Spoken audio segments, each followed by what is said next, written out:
The September 9th meeting of the town board. I'm sorry, 10th? Yes, 9th was my anniversary, excuse me. First of all, Bill Wagner from NIMAC will get up and give a brief presentation to the town board. Bill? Thank you very much. So I'm going to do two things here today. I'm going to talk about the Niagara Military Affairs Council first, and then I'll just make some brief notes about the WLDC. Somebody told me not too long ago that I'd become a professional volunteer, and I think that's my official title now. So I'm doing a lot of different things, and quite happy to serve the community in different capacities. So in regards to the Niagara Military Affairs Council, I'm not sure if everybody realizes that the Niagara Falls Air Reserve Station is the last federal military facility left in the state, in New York State. We do have a couple of Air National Guard assets, but as far as the Federal Reserve, Air Force Reserve, Niagara Falls Air Reserve Station is it. And it's obviously very important to the region. It's the largest employer for Niagara County, and it has a $168 million annual impact and an $88 million annual payroll. So that's very significant, obviously, to Wheatfield and the surrounding communities. And specifically to Wheatfield, there are about 130 families that are directly impacted. That's not including civilian contractors or other type of contracts that have business at the base, but 130 military families that are based in the Niagara Falls Air Reserve Station. Important. So who is NIMAC? We've talked about this in the past. NIMAC is basically a group of volunteers. We are, with the exception of one, we have Holly Kershone, who is our administrative assistant, and I can tell you whatever she gets paid, she's worth 5 times that, and she's a tremendous asset for our organization. We are, as a board, we're business people, like myself and John Cooper. We are former commanders. We are government officials. And that is basically the way the board is set up, in a third, in order to provide quality input to the organization. So business people have a better understanding of the way things should be run from a cost standpoint, and government officials understand how things work from a municipal standpoint. And our commanders, former commanders, also understand how the base and the military is run. So that mixture for us is very important. There are 3 major dates in the history of the base that are very important. Actually, it's 4. In 1995, 2005, and 2012, these are all dates that included major action against either one or both of the air wings. And when you start threatening the air wings in some capacity, either taking away the mission or the aircraft, you end up in a situation where that now puts the base in itself in jeopardy. We always talk about the base as a 2-card house of cards, because the civilian side is run by the NFTA, and the opposite side, the military side, is obviously run by the 914th in the U.S. Air Force. If you were to take, because they share services, if you one or the other away, the other one is likely to fall. And that's something that we want to obviously protect against, because one side or the other probably couldn't sustain financially and physically all of the things that go along with operating a civilian and a military joint airport. On a positive note, we can probably add 2016, which would be the fiscal year 2017 budget. That was when President Trump and the Congress added $30 billion to the spending, which included pay raises of about 2.1% to our military men and women. So that was a very positive influence. And some of the construction projects, or what we call MilCon, will be added to. We're going to be looking at adding a gym at some point down the road, or expanding the gym that they already have. So that money that's being added to the budget, not just in fiscal year 17, but beyond, is going to be very important to the health and the welfare of the base overall. The Niagara Military Affairs Council has 3 main missions that we carry out. The first is being advocacy. And I guess we're best known for the BRAC, which is the base realignment and closure. But in addition to that, we continue to advocate on a daily basis. And as they say, a best defense is a great offense. So we continue to look for ways to improve the Niagara Falls Air Reserve Station to best meet the Air Force. And when we go on our different meetings with Air Force personnel, people, our politicians at the state and federal level, essentially what they want to know is, what does the Niagara Falls Air Reserve Station bring to the fight? And that's what we're always trying to advocate for. What does Niagara Falls Air Reserve Station bring to the military and to the U.S. Air Force? As I mentioned, we do advocate on Capitol Hill. We go to the Pentagon. We're looking to go to the Air Force leadership conferences in Texas, and we'll also attend the International Council of Air Shows coming up here in December as well, to continue our advocacy for the airbase. The second thing that we do is strategize, and there's a couple of things that you can think about. One is the downsizing of the C-130 aircraft. That was proposed in 2012. Colonel Robin File, former base commander, looked at that and said, look, the C-130 is an aging aircraft, and at some point that may go away. And Niagara Falls, unfortunately, had some of the oldest aircraft, the H-2 models, that were in the fleet. And if the H-2 models were retired for some reason, then there's no aircraft, and then there's no air wing, and then there's no air base. So that was very important, and that's when we got on our horse and we started to look at the infrastructure of the air base itself. And we realized that when the Air National Guard had the KC-135 tanker mission, they left all that infrastructure in place.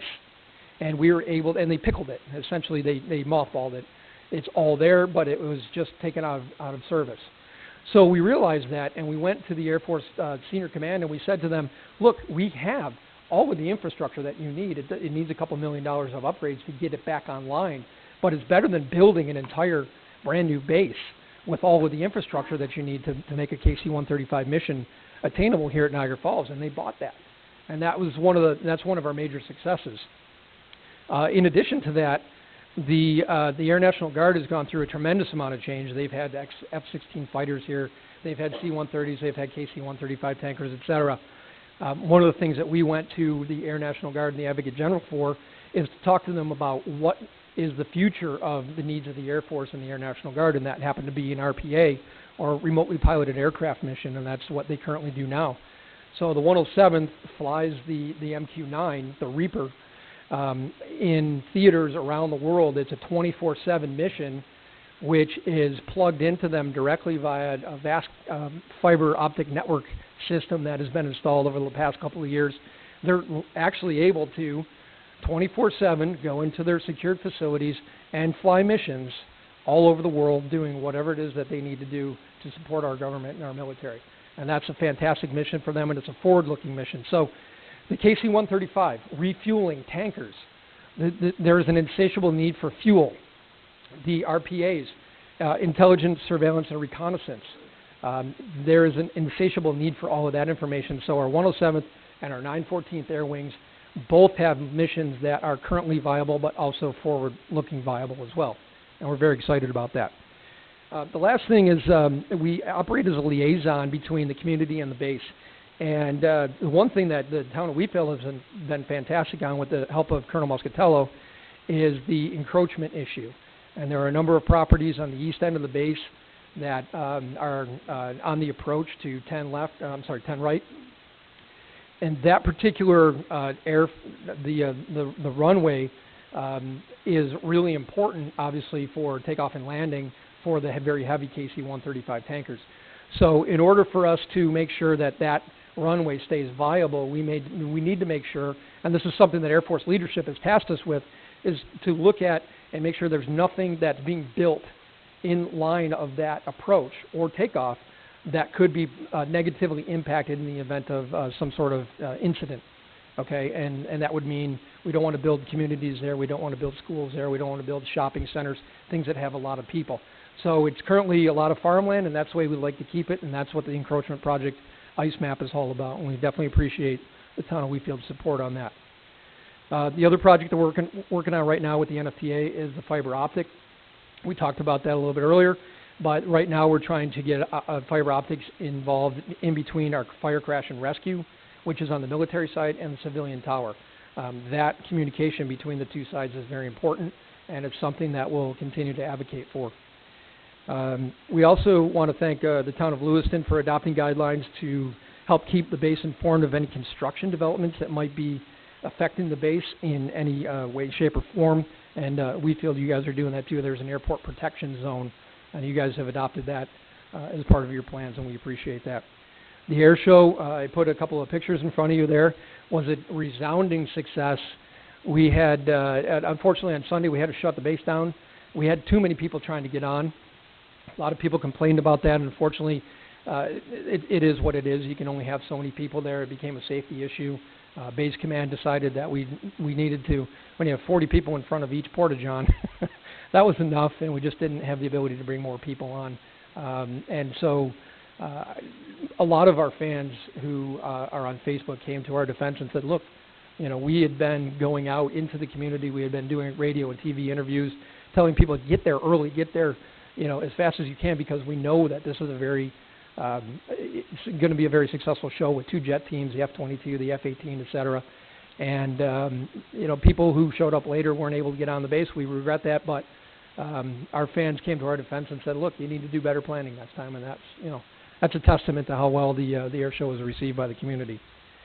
And then the last thing I just want to mention is the Commanders program. This is very similar to Leadership Niagara. And this program is designed to familiarize community leaders with the Niagara Falls Air Reserve Station and our local military. What we would like to do is we would like for you guys to consider possibly sponsoring a town leader, a town employee, or perhaps a citizen that you guys are familiar with that would be a strong advocate for that type of program. Somebody who can come in, is willing to spend, we only have about 6 or 8 engagements with them, but it's a unique opportunity to come in, learn about the different missions around the base. We go oftentimes to Syracuse to see the 174th attack. We go to Fort Drum. We'll go to other locations. Allow them to actually see the things that the military is engaged in, and ultimately with the goal of getting them engaged with the Niagara Military Affairs Council board and membership. So we would encourage you, if you have any people who you would think would fit that bill, please let us know, let myself know, let John Cooper know, our chairman, and hopefully we can get some folks enrolled into that Commanders program. So I just wanted to say thank you for all of the things that you guys have done. Supervisor McSwan, you have a statement of need letter on your in front of you there. You guys have been strong supporters of the Niagara Military Affairs Council in the past, and we would just ask that you would consider to be in your 2019 budget as well. And of course, we thank the taxpayers of Wheatfield as well. Already done, though. Already done. See, that was easy. Any questions for Bill or comments? My clock thinks it was good. I gotta say that air show was fantastic. One of the best I've ever been to. I had a wonderful time, and everybody that did make it in said it was fantastic. I really enjoyed it, and it had something for everyone too, which I felt. It did. Yeah, it's a true free community event, and the military enjoys putting on. Bill, on this person that you're looking for, kind of a liaison, could you just, could be even handwritten, something that you're looking for, and just get it to me, so maybe we can have an idea of what we're looking for ourselves? Yeah, absolutely.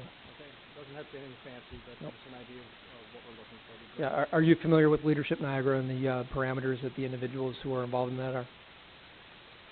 Okay. Essentially, that's basically the type of person we're looking for. But I will get you that information. Yeah. And thank you.